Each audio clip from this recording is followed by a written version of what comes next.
A ver, pensemos en esto. ¿Puede la furia ser un destino? ¿Algo genético? ¿Como una especie de karma biológico que va pasando de padres a hijos una y otra vez?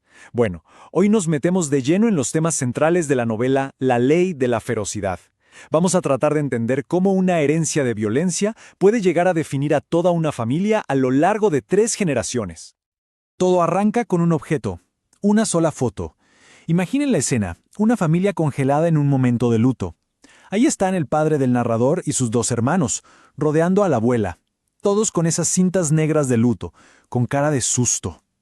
Esa imagen es más que un recuerdo, es casi un presagio, una cápsula del tiempo que guarda no solo la muerte del abuelo, sino que de alguna manera ya anticipa las tragedias que van a marcar a cada uno de los hombres que aparecen ahí.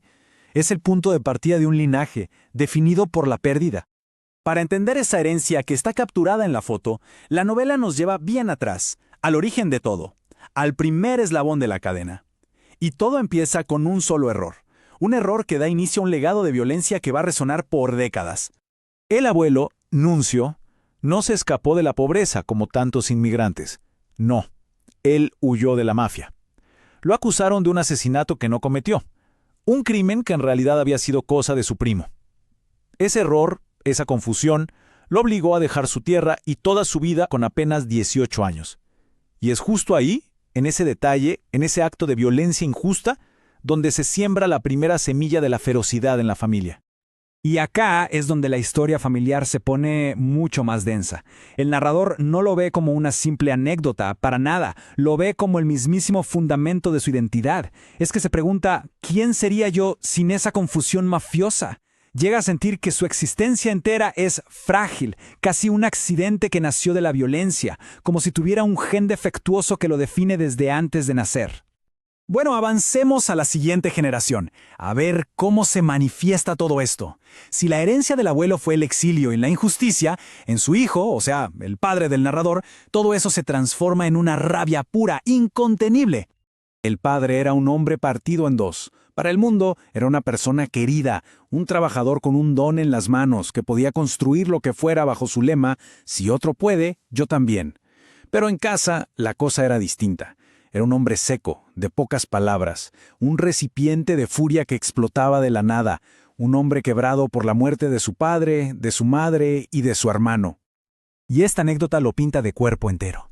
El narrador cuenta cómo su padre, por un simple problema de tránsito, era capaz de bajarse de su camioneta, subirse al otro vehículo en movimiento y atacar al conductor. Y no era por hacer justicia, ni siquiera por una ofensa real. Era, como dice el libro, una oportunidad para dejarse poseer por esa ferocidad, para beber el vino que ella le ofrecía. Y el contraste es inmediato y es terrible. Mientras la violencia del padre explotaba hacia afuera, la del narrador se dirige hacia adentro. Cuando muere su tío, que era como el referente de calma en la familia, él deja todo. Se va a la calle, pero no para atacar a otro, sino para destruirse a sí mismo. Es la misma herencia, la misma ferocidad, pero que se manifiesta como una implosión autodestructiva. Es en este punto que el narrador empieza a armar su teoría. Esto no es simplemente un problema de carácter o de mal humor. No, es algo mucho más profundo, casi biológico, una especie de ley que parece gobernar a los hombres de su familia. Entonces, el punto clave es este. Para el narrador, la ferocidad es un destino del que no se puede escapar. Un karma biológico que heredó de su padre y su padre de su abuelo, y así para atrás de todos los portadores de testículos volcánicos de Sicilia. Es como una fuerza de la naturaleza, una avalancha de nieve, que una vez que empieza a rodar, no se puede detener. ¿Y cómo reacciona esta ferocidad frente a la vida normal?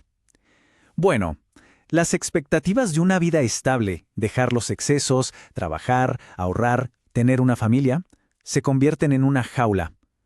Para una naturaleza como la suya, la normalidad no es paz, es una prisión. Y su instinto, esa ferocidad heredada, lo empuja a destruir los barrotes antes de que lo terminen de sofocar. Y esta rebelión no es solo contra el mundo de afuera. La verdadera batalla, la más difícil, se pelea adentro de su propia mente. Esta pregunta lo resume todo, ¿no? El narrador se siente habitado por un monstruo.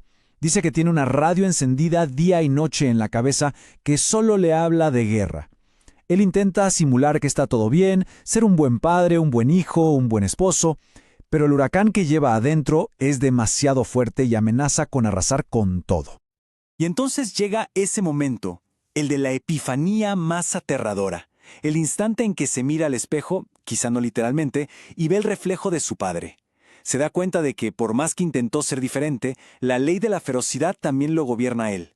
La maldición de la familia se está repitiendo, y ahora él es el protagonista. Y para complicar aún más las cosas, está el éxito. El narrador no solo sigue los pasos de su padre, sino que lo supera.